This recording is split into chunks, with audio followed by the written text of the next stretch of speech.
What's up, guys? Today, we are going to be talking about the top 5 draft mistakes that I've seen a lot of people making last year. I was unfortunately a part of it. I think it's time that we revamp how we draft. There's a lot of stigmas that we have that we can't get over, and certain positions we feel like we need to draft in certain places and things we overlook. So overall, let's just get right into it. So number one, we got overdrafting running backs. This was bigger than it's ever been last year. The top 15 picks last year were all running backs besides Michael Thomas and Devontae Adams, all of them. We've got here the hits were Henry, Cook, Kamara. Then we had injuries in CMC, Barkley, Chubb, and Eckler. And then the busts were Jacobs, Elliott, CEH, Mixon, Drake, and Sanders. This is for the top 15. Pretty much my overall issue with this is we were taking. I'm completely a part of this. My first 2 picks in a 12-team league, I believe I had the 12 and the 13 pick, or the 11 and the 14, so something like that. I took CEH and Jacobs. Both completely failed last year. They were trash. I took these people over players such as I believe Devontae Adams went earlier, but like Julio's, Mark Cooper's, just a bunch of those really stud receivers that like Calvin Ridley's and stuff like that are gonna Hopkins always produce. But just because running back is so limited, this was the narrative we heard all last summer was running back. Receivers. There was like 25 receivers that got 1,000 yards the season before, so it's gonna be very deep. We can get the Robert Woods is in the 4th round and shit like that. When in reality, we're just drafting running backs for the sake of drafting running backs. And we're not even really giving the full analysis. Like Josh Jacobs doesn't catch fucking passes at all. He needs 20 touchdowns in a season and like 1,500 yards to even come close to what like a Calvin Ridley did last year or DeAndre Hopkins. Same with like Mixon. Why are we drafting a guy who's either injured every year or just sucks in general when he plays? Like, yes, he's like overall talented, but like in that Bengals team, you're drafting a running back on a shit team that's always gonna play from behind, and he catches like 2 to 3 passes. He gets Giovanni Bernard taking all his snaps. And we got Sanders. Philly likes to use a committee anyways. Yes, he was supposed to get all the touches, but as we saw, he didn't. It's kind of one of those things, like we're drafting these players with so many question marks when like DeAndre Hopkins is literally going behind like Kenyon Drake. Like, how in the world is that happening? Overall, I just want to say we're reaching on running backs, and we got the reach tier, which from last year was the Gurley, Connor, Carson, David Johnson, Bell, Jonathan Taylor, Melvin Gordon, Mark Ingram, and Mostert tier. That was a joke. I was part of that too. I got David Johnson in that tier, and there was literally Calvin Ridley was literally going at the same spot as David Johnson. I keep using Calvin Ridley because I'm not really thinking right now about other receivers, but there's Metcalf, there's Adam Thielens, there's this year it's gonna be like the Justin Jeffersons, stuff like that, where you can be drafting these terrible running backs. Le'Veon Bell and the Jets. What the fuck is Le'Veon Bell and the Jets gonna do? You know what I mean? Like, there's no real upside in drafting these shitty running backs that just get touches but have no upside of either goal line, anything like that. Let's take a look at some of those this year that I can point out for you guys. So, here we got the Fantasy Pros ADP for 2021. Yes, this is early, but this won't be changing too much, to be honest. So, some of the direct running backs that I can pick out right now that you should be taking: tight ends like George Kittle, Travis Kelce over, or receivers like Justin Jefferson, Keenan Allen over. Joe Mixon. Why the fuck is Joe Mixon next to Justin Jefferson and Keenan Allen? That's not every year Joe Mixon makes his way up the draft boards, and every year he fails. He's an injury liability.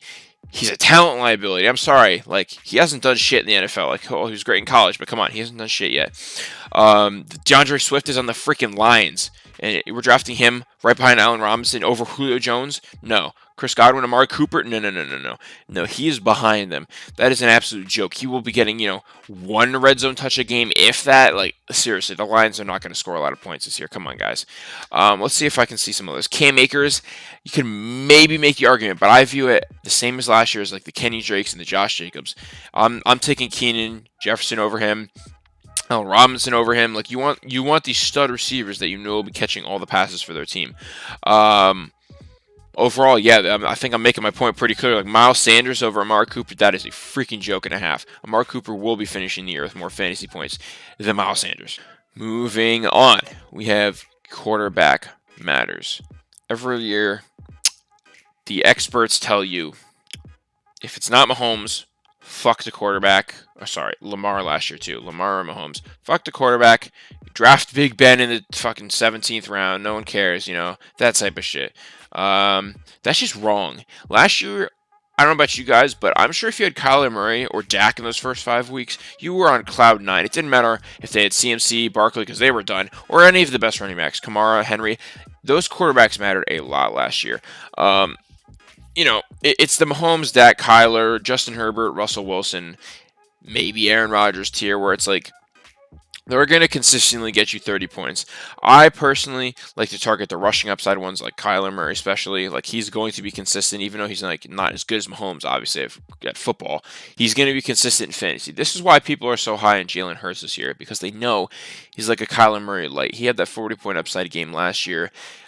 He has more consistency than like a Matt Ryan or like a Matt Stafford isn't a good offense this year, but I would say him too. Like, that rushing upside provides that floor that you need, that like 15 or more point floor each week, whereas a Matt Ryan can get you like an 11-point game. I can get you like 1 touchdown, 200 yards, something like that. I think like last year, let me give an example. I was rotating like Big Ben, Jared Goff, Stafford, Wentz, all these people we thought had some upside last year. All on shitty teams that kind of all fell apart.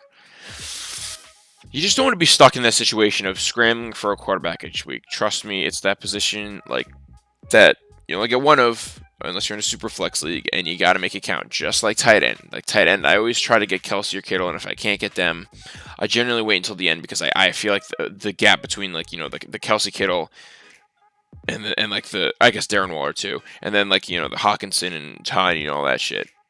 Is way bigger than from Tynan to like a David Njoku. I know that's like the bottom of the barrel, but that gap is a lot smaller than this gap. Same with quarterbacks. The Mahomes to let's say like a Matt Ryan or Tom Brady is way bigger than the Tom Brady to a like a Matt Stafford or who's the bottom quarterback, like Baker Mayfield or something like that. I just think you need to get your quarterback situation sorted out as soon as possible. Don't overdraft them, obviously, but if you can get a Mahomes or a Kyler Murray or a Dak at a decent round, definitely take them. Just get it sorted away. Next, we got upside versus reliability. This is something whenever I see reliability, upside, that shit. For some reason, Dalvin Cook always comes to my mind. He's reliable as shit when he's on the field, but man, he's got that injury concern. I know that this last 2 years he's played 14 games each, which is great for Dalvin Cook, but we know he's had the ACL and hamstring injuries, which is not fun. So he's one of those running backs that when you're drafting, he has such good upside, but that reliability always kind of gets you. People that I think have reliability: Kamara, Devontae Adams, Hopkins, Henry. These are people who will always finish top 5 at their position every single year. Obviously, injury like an ACL, I can't consider, obviously. But there's those players like we've been seeing it for years with OBJ. He can't get himself sorted out. OBJ is just injury ridden. It's ruined his career. You can see those players pretty early on. Like this year, we got people like Will Fuller. Like we know Will Fuller is a great player, but he's probably not going to play all 16 games. He's probably going to play like 12, 13. Deontay Johnson's another. I love Deontay. He's got all the talent in the world, but he is so injury prone. We need to realize, especially with our top 5 picks, like picks 1 through 5, like the CMC to Kamara range, you got to be hitting. You literally have to hit on that. I love Barkley, but this is where like I wouldn't be mad at you guys for taking like a Henry over Barkley or a Cook over Barkley or however the order is for you guys, like a Kamara too. Even with the Taysom Hill stuff going on, Kamara always finds a way to score touchdowns. Barkley on a shitty team might not be figuring out how to score touchdowns, and also he's more injury prone. So just really take into account if you fuck up your first like 1 to 2 to 3 picks, like if those bust, you are done. There's no way you can waiver wire your way to the top unless you get a Kamara from 4 years ago and a bunch of like James Robinson type players. That's just, you got to be really, really lucky. So in these first 3 rounds, take into account this pairs up with the overdrafting running back situation in your second and third picks, like picks 10 through 20 and then 20 through 30. Try to look at the the Calvin Ridleys, the Justin Jeffersons, the Adam Thielens, people who you know are consistent, and don't go for like the Kenyon Drakes of last year and currently this year, the Antonio Gibsons, the DeAndre Swifts, those running backs that really have no place being as high as they are. So just this upside reliability kind of pairs to that overdrafting running back aspect. So yeah. Next, screw ADP. I think every year we get convinced by the experts like Matthew Berry and people at Fantasy Pros and stuff like that, that, you have to be drafting Jonathan Taylor 6th overall. He's such a good running back. He's so much upside. He has very little upside. Jonathan Taylor is a great overall talent. He does not catch passes. He does not get nearly the amount of touches as like a Zeke when he's in his prime, or Dalvin Cook, or CMC. There's many instances that I've seen over the years where people like Joe Mixon, Antonio Gibson this year, DeAndre Swift are getting pushed up these draft boards where, they really shouldn't be. They don't have the consistency paired with the upside to be in those spots. There's also the same players on the bottom end. If you feel very strongly about, I don't know, a Robert Tonyan or some shit like that, take them a few rounds early. This pairs with the quarterback aspect. If you feel very strongly about Kyler Murray, and you're looking at, Kyler Murray alongside with CeeDee Lamb and some other people on the board, take Kyler. If you feel like Kyler is that much more consistent, CeeDee might have issues with Amari in front of him, or Claypool has two other good receivers next to him. You need to take into account those things and understand, if you feel strong enough about a player with the evidence to back it up, don't just fanboy Mike Williams because you're a Chargers fan. Don't do that, but, have some data to back this up and reach on a player, maybe like a Darren Waller or something like that. Reach a little bit on him because you feel like he's better than the players going around him. Don't just go machine like ADP, because experts are wrong every single year. We have no idea what we're talking about half the time. It's a lot of just consensus groupthink, and then players start to rise or fall when they really shouldn't be. It's all about the offseason hype, and you have to remember about those players that people forget about, and you have to be able to ignore the people that are just way overhyped. The next aspect of this is target contender teams. This is something that I personally have struggled with, and I fall in love with these. Last year, Terry McLaurin, DJ Chark, DeAndre Swift, that type of stuff where you're targeting these teams that suck. Kenny Galladay. The receiver or whoever the player is great. You just know the team fucking sucks. Yes, it's all nice and dandy to say they're going to get all the targets, but when McLaurin is getting very limited red zone work, same with Antonio Gibson, Mixon, Swift, Hawkinson, these dog shit teams, you're not going to get the upside that you need from fantasy. You'll get those 17-point weeks, occasionally. You'll get the decent weeks. You're not going to get those 40-point Tyreek, Devontae upside games. That is not happening. You want to target the Packers, Bills, Chiefs mainly, because these are all condensed offenses through Tyreek and Kelsey in Kansas City, Diggs, and occasionally a Beasley, John Brown on the Bills, and then Packers is just Devontae and Aaron Jones. You want to target these teams that are clear to give good players the ball in great red zone situations. You really want to focus on what teams will be scoring the most. This isn't just pick McLaurin and hope Fitzpatrick balls out when they have a trash O-line, a trash team overall. The Redskins are not a good team. Sorry. The Washington football team are not a good team. Detroit, I'm not touching Swift or Hawkinson with a 30-foot pole. That is disgusting. They're great, talented players, whatever. If they're on, the Chargers or some other Baltimore, something that's going to be a high-powered offense, okay. No shot I'm taking them on Detroit. That team is in a complete rebuild stage. They're going to go 2-15. It's just not a good look.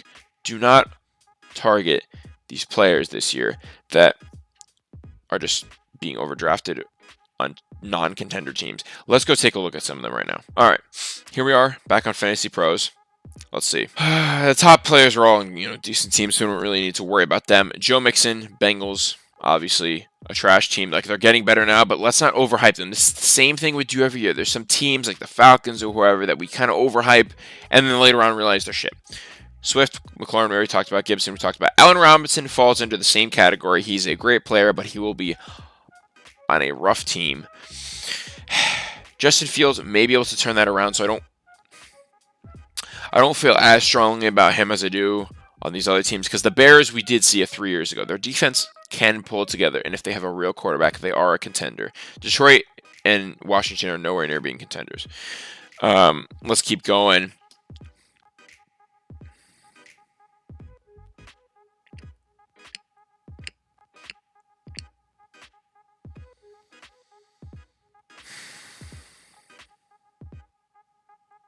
Myles Gaskin.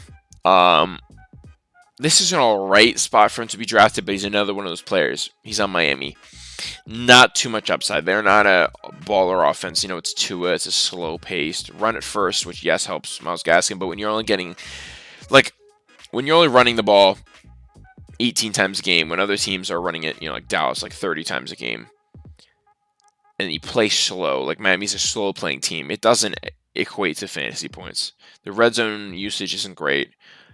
Just the overall production is not quite there, especially on a team that, I'm sorry, a lot of Miami fans are all hyped up. They went like, I forget what they went, like 9-7, 8-8 last year. But Miami overall is not a high-powered offense. You want to target those high-powered offenses. Some people that I think are good candidates for that are very underrated, are Ayuk and Deebo Samuel. I think that 49ers offense is going to be insane. They're getting Kittle back. They're getting their defense back, so their defense is going to keep the ball on the field for their offense more. I really have a lot of faith in that offense. Even though it's a rookie quarterback, that offense it's a good coached team. It's a good situation to be in, unlike a Detroit. All right, guys, that's going to wrap up our video about the top 5 drafting mistakes that I've seen over the years. If you guys have any that I forgot, I would love to know, because I want to get this all sorted out months in advance before this draft, because I'd like to give out better advice, so like, if you guys can help me out with that, that would be great. If you enjoyed the video, leave it a like. Sub if you're new around here. Turn the post notifications on so you catch everything we put out.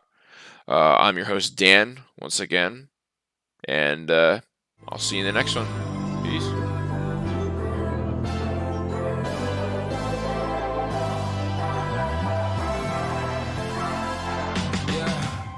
Can never ever find the right words, and there's no way this is real life. There's no telling you're the right girl, so I can only say that it feels right.